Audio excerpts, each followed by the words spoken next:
नमस्कार दोस्तों, stock market studies में फिर से एक बार आपको बहुत-बहुत स्वागत है। तो आज मैं फिर से आपके सामने कुछ इंपॉर्टेंस कंपनी का अपडेट शेयर करने वाला हूँ, तो वीडियो को पूरा लास्ट तक देखिएगा और अभी तक अपने चैनल को सब्सक्राइब नहीं किया तो जरूर कर लीजिएगा। कंटिन्यूअसली इन्फॉर्मेशन और अपडेट्स पाने के लिए चैनल के ऊपर बने रहिएगा। तो चलो देख लेते हैं कौन सा कंपनी है इस वीडियो के अंदर। फर्स्ट जो कंपनी है जिसके बारे में चर्चा करूँ उसका नाम है जियो फाइनेंशियल सर्विसेज लिमिटेड। देखिए, जियो फाइनेंशियल सर्विसेज लिमिटेड जो रिलायंस ग्रुप का एक कंपनी है और रिलायंस ने इस कंपनी को डीमर्ज करके अलग से लिस्टिंग किया। जैसे देखिए, मदरसन सुमी संवर्धना मदरसन सुमी जो एक ऑटो इंश्योरेंस कंपनी था, उससे एम सुमी मतलब मदरसन सुमी ऑरेंज लिमिटेड को डीमर्ज करके मार्केट में लिस्टिंग किया गया। उसी तरीके से जियो फाइनेंस का भी डायरेक्टली मार्केट में लिस्टिंग किया गया।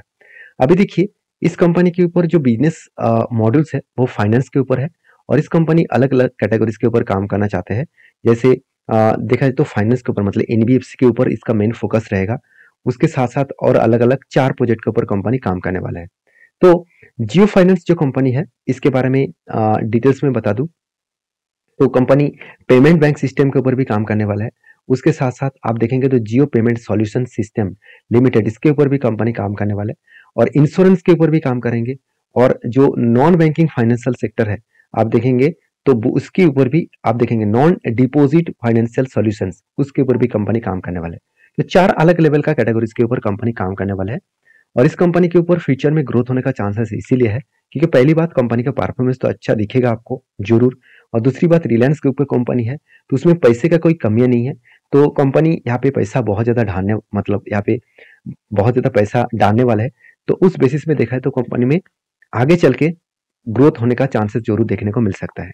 देखिए, इसका कोई गारंटी नहीं है कि फ्यूचर में इस कंपनी रॉकेट बनेगा। तो जब तक इस कंपनी का बिजनेस सही में आपको सही ढंग में ना दिखे तो कुछ बोलना इतना आसान नहीं होगा क्योंकि इस सेक्टर में बहुत सारे कंपनी आए गए। तो कुछ ही कंपनी जो मार्केट में लीडर बन के बैठे हुए हैं उनमें से नंबर 1 सेक्टर है बजाज ग्रुप का। तो बजाज ग्रुप के जो कंपनी से वो आज टॉप लेवल में है, उसी सेक्टर के ऊपर जियो फाइनेंस एंट्री लिया है। तो अभी देखना यह है कि किस तरीके से परफॉर्मेंस वो कर पाए। तो कंपनी का सेल्स का ग्रोथ अच्छा खासा है, प्रॉफिट का ग्रोथ भी अच्छा खासा आपको देखने को मिलेगा क्योंकि सेल्स के साथ साथ कंपनी एक्सपेंस को कंट्रोल किया, उसके साथ साथ कंपनी प्रॉफिट ग्रोथ भी अलग लेवल में मेंटेन किया। अभी एक चीज को आपको मतलब एक चीज को आपको ध्यान रखना है कि कंपनी के ऊपर एज ए इन्वेस्टर प्रोमोटर से लेकर एफएसडीएस पब्लिक के पास अच्छा खासा आपको होल्डिंग्स दिखेगा। अभी पिछले बार तो क्वार्टर का रिजल्ट अच्छा खासा आया। अभी क्वार्टर 3 का रिजल्ट आने वाला है दिसंबर मंथ खत्म होने के बाद। तो तब देखा जाएगा कि कंपनी में कितना दम है आगे बढ़ने का। तो यहाँ पे क्वेश्चन यहाँ पे ये आएगा कि कंपनीज के ऊपर आपका क्या डिसीजन है, जरूर मुझे कमेंट्स करके बताना क्योंकि कंपनीज के ऊपर फिलहाल के लिए जो लास्ट कुछ फ्यू डेज का डिलीवरी का परसेंटेज दिखा दूं तो एक हाई लेवल का डिलीवरी का परसेंटेज देखने को मिल रहा है। तो इतना हाई लेवल डिलीवरी परसेंटेज तब देखने को मिलता है जब कोई कंपनी के ऊपर एक करेक्शन हुआ, उसके बाद रिवर्सल करके वो टारगेट के नजदीक जा रहा है। तो मैं इस कंपनी के ऊपर इसीलिए टेल लिया क्योंकि यहाँ पे एक लेवल ओपनिंग लेवल था, उसके बाद बिग करेक्शन देखने को मिला और यहाँ पे एक सपोर्ट क्रिएट किया, ऊपर गया, फिर से देखिए एक सपोर्ट बना, फिर से यहाँ पे फिर से एक रेजिस्टेंस बना, उसके बाद सपोर्ट बना। तो मैं आपको हमेशा बोलता हूँ कि जब भी कोई फर्स्ट टाइम कोई रेजिस्टेंस बनेगा, उसके बाद नीचे सपोर्ट बनेगा, तो यहाँ पे फर्स्ट टाइम रेजिस्टेंस है, फर्स्ट टाइम सपोर्ट है और उसके बाद सेकेंड टाइम रेजिस्टेंस बना, यहाँ पे सेकेंड टाइम रेजिस्टेंस है और यहाँ पे सेकेंड टाइम सपोर्ट है। तो जब फर्स्ट टाइम रेजिस्टेंस और फर्स्ट टाइम सब रेजिस्टेंस और second time resistance, second first time support और सेकेंड टाइम सपोर्ट जब बनता है तो एक हायर पॉसिबिलिटी है उस लेवल में जब भी टच करेगा तो वो रेजिस्टेंस तक जरूर जाएगा। तो इस तरीके से पैटर्न्स को आपको जरूर याद रखना होगा। इस तरीके से पैटर्न्स को रेंज ट्रेडिंग कहा जाता है। इस तरीके से रेंज ट्रेड जब भी बने तो आपको हमेशा याद रखना है वो टारगेट आपको डायरेक्टली नहीं देगा, कभी रुकेगा, उसके बाद कभी गिरेगा, उसके बाद धीरे धीरे करके वो टारगेट को अचीव कर सकते हैं। अगर मेरे एंट्री लेवल से अगर यहाँ तक टारगेट बने तो मुझे 28% के आसपास टारगेट बन सकते हैं, जो टारगेट निकल कर है 261 रुपीज के आसपास। तो आपके क्या राय है इस कंपनी के ऊपर, जरूर मुझे कमेंट्स करके बता सकते हैं। नेक्स्ट जो कंपनी उसका नाम है इंडिया मार्ट इंटरमेश लिमिटेड। इस कंपनी के ऊपर मैं बहुत ज्यादा बुलिश हूँ क्योंकि इस कंपनी इंडिया के एक लार्जेस्ट ऑनलाइन प्लेटफॉर्म कंपनी है और जो ऑनलाइन में B2B मॉडल्स के ऊपर काम करते हैं। अभी B2B मॉडल क्या है आप सभी जानते हैं, B2C का मॉडल है बिजनेस टू कस्टमर मतलब बिजनेस टू कंज्यूमर, और B2B का मतलब है बिजनेस टू बिजनेस। तो मान के चलिए आपका एक प्रोडक्ट है, वो प्रोडक्ट आप कस्टमर को नहीं, आप एक डीलर को बेचना चाहते हैं, जो डीलर कस्टमर को बेचेंगे। तो इस तरीके से कोई भी अगर आप डीलर को ढूंढ रहे हैं तो वो ऑफलाइन प्लेटफॉर्म के ऊपर भी ढूंढ सकते हैं, ऑनलाइन प्लेटफॉर्म के ऊपर भी ढूंढ सकते हैं। अगर ऑनलाइन प्लेटफॉर्म के ऊपर आप ढूंढने के लिए जाए तो आपको इंडिया मार्ट इंटरमेश इस कंपनी के ऊपर फोकस होना चाहिए, क्योंकि अकेला यही कंपनी B2B मॉडल्स के ऊपर काम करते हैं। तो इस कंपनी के ऊपर यही खासियत पॉइंट है, जो खासियत पॉइंट मैं आपके साथ शेयर किया हूँ। तो इसीलिए कंपनी ने अच्छा खासा परफॉर्मेंस भी किया। ROC ROE एवरेज के आसपास है। पी रेशियो कंपनी का पी रेशियो 50 के ऊपर है। तो कितना हाई है मैं आपको बता दूं, एक टाइम कंपनी का पी रेशियो चला गया था 100 रुपीज के आसपास, और आज कितना है 50 के आसपास। इसका मतलब कंपनी का जो मीडियम मतलब एवरेज पी रेशियो है 5 साल में वो कितना है 57। तो इसका मतलब कंपनी आप कंपनी अंडर वैल्यूड आप बोल सकते हैं। तो वैल्यूएशन के हिसाब से यहाँ पे अंडर वैल्यूड सिचुएशन देखने को मिला। अभी देखिए कोविड के टाइम में जो लेवल था, कोविड के सिचुएशन में जो लेवल था वही लेवल को कंपनी यहाँ पे क्या कर रहा है, रिटेस्ट कर रहा है। वही लेवल को कंपनी रिटेस्ट करके आगे बढ़ने का कोशिश कर रहा है। तो यहाँ से एक मोमेंटम जर्नी देखने को मिल सकता है। Company almost debt free company है। कंपनी का जो प्रॉफिट ग्रोथ है वो 42% के आसपास 5 साल में ग्रोथ हुआ। अच्छा खासा ग्रोथ देखने को मिला। कंपनी का बुक वैल्यू 10 टाइम्स हाई है, और कंपनी का अर्निंग जो है वो इनकम 160 करोड़ के आसपास है। तो अर्निंग में थोड़ा सा प्रेशर देखने को मिला, और प्रोमोटर ने 3 साल में 3.5% के आसपास होल्डिंग को बेचा है। तो कितना बेचा चलो मैं आपको दिखा देता हूँ। प्रोमोटर के पास जो होल्डिंग्स है अगर मैं ईयर बेसिस दिखा दूं तो 52% के आसपास होल्डिंग था, वो घट के हो चुके 49% के आसपास। एफआईएस के पास जो 12% होल्डिंग था वो बढ़ के हो चुके हैं 27% के आसपास। डीएस के पास 3% होल्डिंग था वो बढ़ के हो चुके हैं 5% के आसपास। और पब्लिक के पास जो 32% का होल्डिंग था वो घट के हो चुके 17% के आसपास। इसका मतलब है इंस्टीट्यूशन इस कंपनी के ऊपर ज्यादा से ज्यादा होल्डिंग को ऐड करते जा रहा है। जब कोई इंस्टीट्यूशन किसी कंपनी के ऊपर ज्यादा से ज्यादा होल्डिंग को ऐड करे तो सोचना उस कंपनी के ऊपर कुछ ना कुछ मोमेंटम जर्नी होने का चांसेस रहेगा। तो कहने का मतलब है कंपनी में सिर्फ इंस्टीट्यूशन को देखकर कुछ फायदा नहीं होगा, कंपनी को सेल्स को भी देखना पड़ेगा। तो देखिए सेल्स का सितंबर का डेटा दिखा दूं तो 2020 में 160 करोड़ था, उसके बाद 180 बना, उसके बाद 229 बना, और इस बार 280 बना। तो हर साल में कंपनी सेल्स को लगातार बढ़ते चले गए, मतलब रेवेन्यूज में अच्छा खासा ग्रोथ हुआ। और एक्सपेंस को कंट्रोल करने के बाद कंपनी का प्रॉफिट मार्जिन देखिए 74 करोड़, 85 करोड़, 74 करोड़ और 83 करोड़। मतलब एक रेंज के हिसाब से कंपनी प्रॉफिट को मेंटेन कर रहा है। और यही कारण की वजह से कंपनी के ऊपर लास्ट कुछ फ्यू डेज में एक वीक लेवल का डिलीवरी जो हो रहा था वो धीरे धीरे करके डिलीवरी बढ़ता हुआ देखने को मिले। 26% 29% के आसपास डिलीवरी उठाया जा रहा था, वो अभी बढ़ के हो चुके हैं 50 to 43% के आसपास। तो कंपनीज के ऊपर टेक्निकली चार्ट पैटर्न्स के बारे में बात करूं तो मैंने एक ट्रेड लिया था जो मैंने आपको साथ शेयर भी किया। यहाँ पे क्या बना, शोल्डर, उसके बाद एक हेड, उसके बाद शोल्डर बना। तो फाइनली इस जगह पे क्या हुआ, इस जगह पे ब्रेकआउट हुआ। तो ब्रेकआउट का जो लेवल था वो कुछ 2680 के आसपास था।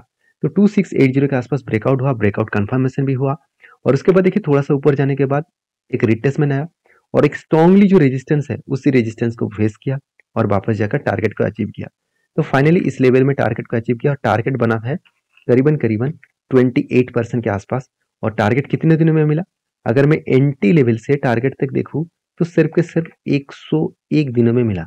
101 दिन का मतलब है करीबन 4 मंथ्स आप बोल सकते हैं, 3.5 मंथ एंड 4 मंथ भी आप बोल सकते हैं। तो 4 मंथ के अंदर अंदर 28% के आसपास कंपनी आपको रिटर्न जनरेट करके दिया।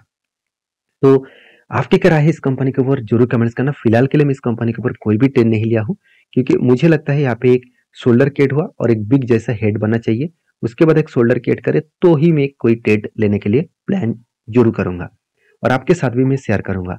और टेलीग्राम में भी अपडेट दूंगा एज अ लर्निंग पर्पस में, तो जाकर टेलीग्राम को ज्वाइन करिए। सब कुछ सीखने के लिए मैं आपको हमेशा सारी चीज लेके आऊंगा। तो मेरे साथ जुड़े रहिए सीखने के लिए। अगर आप टिप्स के लिए आए हैं तो मेरे तरफ से कोई भी आपको टिप्स नहीं है, आप वीडियो को इग्नोर भी कर सकते हैं। तो नेक्स्ट जो कंपनी है उसका नाम है टाटा पावर। देखिए टाटा पावर के बारे में बात करें तो कंपनी बड़े से बड़े टारगेट लेकर आगे बढ़ रहा है। तो कंपनी का जो फिलहाल का जो टारगेट है वो 2025 के अंदर अंदर 1 लाख चार्जिंग स्टेशन, और वो भी सोलर रूफटॉप को चार्जिंग स्टेशन बनाएगा, और इंडिया के ऑल ओवर इंडिया में। तो ये एक बहुत बड़ा प्लान है कंपनी का। तो इस प्लान को अगर अचीवमेंट करे तो कंपनी का और भी टारगेट बहुत सारे हैं, वो टारगेट को जरूर अचीव करेंगे। तो कंपनी टारगेट लेके चल रहा है कि कंपनी का जो पावर जेनरेट है वो ज्यादा से ज्यादा सोलर प्रोजेक्ट मतलब ग्रीन प्रोजेक्ट के ऊपर कन्वर्ट करेंगे। जो इसका देखा जाए जो कोल के माध्यम से पावर जनरेट किया जा रहा था, मतलब जो पावर सेक्टर था कोल के माध्यम से, वो पावर सेक्टर को वो धीरे-धीरे करके बंद करने वाले हैं और कंपनी ये भी बता रहा है कि 2040 के अंदर वो टोटली ज़ीरो कार्बन इमिशन करने के लिए वो प्रोजेक्ट को काम करेंगे। मतलब कोई भी कार्बन इमिशन कंपनी नहीं करने वाले हैं। तो इस कंपनी के ऊपर फोकस होना चाहिए क्योंकि लंबा टारगेट लेकर कंपनी चल रहा है, तो इसीलिए कंपनी जो लोग सोच रहे हैं कि अच्छा खासा कर्जा लिया गया, वो कर्जा किस बेसिस में लिया गया वो देखना चाहिए। देखिए कंपनी का जो कर्जा है वो दिखाई तो लॉन्ग टर्म के लिए है, तो कंपनी लॉन्ग टर्म के लिए 33,000 तक कंपनी यहाँ पे टोटल जो बोरिंग है 33,000 तक कंपनी लेके रखा है। और कंपनी के शॉर्ट टर्म बोरिंग्स के हिसाब से बात करूँ तो कंपनी के 15,000 के आसपास कंपनी का शॉर्ट टर्म बोरिंग्स देखने को मिला। तो long term and short term दोनों में ही अच्छा खासा बोरिंग्स देखने को मिले। और कंपनी इस तरीके से बोरिंग्स इसीलिए लिया क्योंकि कंपनी का प्रोजेक्ट भी अच्छा खासा मिला। कंपनी का जो ट्रेड मिला इस बार करीबन 7,000 करोड़ के आसपास। तो अलग लेवल का ग्रोथ देखने को मिला है कंपनी के ऊपर। कंपनी ने ऐसे नहीं किया, कंपनी का प्रॉफिट भी लगातार बढ़ता हुआ देखने को मिले।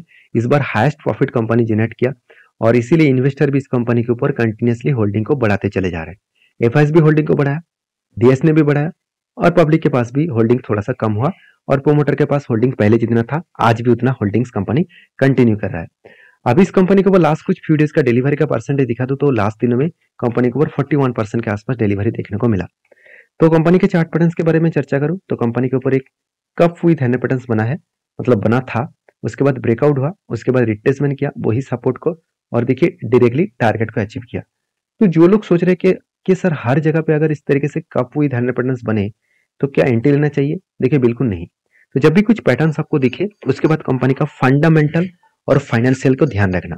और हाँ, कंपनी अगर एक पेनी स्टॉक है, कंपनी अगर एक स्मॉल कैप टाइप कंपनी है तो वहाँ पे आपको हाई रिस्क दिखेगा, तो आपको रिस्क को मेजर करके काम करना पड़ेगा। ऐसे नहीं कि आप हमेशा, मैं एक चीज बोलता आया हूँ कि मान के चलिए अपने 1 लाख रुपया लेकर मार्केट में आए हैं कि इस तरीके से स्विंग ट्रेडिंग करने के लिए, तो मैं एक रिक्वेस्ट करूंगा आप 5% से ज्यादा एक कंपनी के ऊपर काम मत करिएगा। तो आप कहेंगे सर 5% से कितना प्रॉफिट मिलेगा? अगर 20% भी रिटर्न मिले तो कितना मिलेगा? 200-300 रुपीज मिलेगा। तो हाँ 200-300 मिलेगा, मगर आपको एक कॉन्फिडेंस मिलेगा कि हाँ जो कंपनी के ऊपर मैं काम कर रहा हूँ, आज 1 लाख से आप काम कर रहे हैं, मान के चलिए आज कल 10 लाख से काम करेंगे तो वही 5% आपका टोटल कितना निवेश होगा आप सोचिए, करीबन 20,000 रुपीज आपको टोटल निवेश होगा एक स्टॉक के ऊपर। तो वहां पे आपको प्रॉफिट भी बढ़ेगा। तो जब आपको क्लियरिटी मिलेगा कि हाँ जो ट्रेड में ले रहा हूँ, जो स्ट्रेटेजीज में यूज कर रहा हूँ वो स्ट्रेटेजी में दम है, तो उस कंपनी के ऊपर आपको एक कन्विक्शन मिलेगा कि हाँ वहां पे मैं ज्यादा ट्रेड ले सकता हूँ और मेरा होल्डिंग जो है, मेरा जो परसेंटेज है वो बढ़ा सकता हूँ। देखिए सारे चीज एक टाइम में मत करिए, थोड़ा थोड़ा करके आगे बढ़िए। तो सीख कर आगे बढ़िए, ऐसे नहीं कि ब्लाइंडली किसी के ऊपर काम कर लिया और उस कंपनी के ऊपर हम लोग को प्रॉफिट मिल गया तो नेक्स्ट टाइम भी मिल जाएगा, ऐसे बिल्कुल नहीं है, सीख कर काम करना पड़ेगा। तो नेक्स्ट जो कंपनी है उसके बारे में चर्चा करूं, उसका नाम है Canfin Home Limited. Canfin Home Limited जो एक फाइनेंस कंपनी है, इसके ऊपर भी एक अपडेट है, वो है डिविडेंड का। तो कंपनी फिर से एक बार डिविडेंड देने वाला है 2 रुपीज करके और 29 तारीख को कंपनी आपको डिविडेंड देने वाला है। तो आपकी क्या राय है सारे कंपनीज के बारे में जरूर कमेंट्स करना। और ये वीडियो टोटल एजुकेशन पर्पस में था, कोई भी मेरे तरफ से बाय एंड सेल का रिकमेंडेशन नहीं है। मिलते नेक्स्ट वीडियो में, तब तक के लिए धन्यवाद।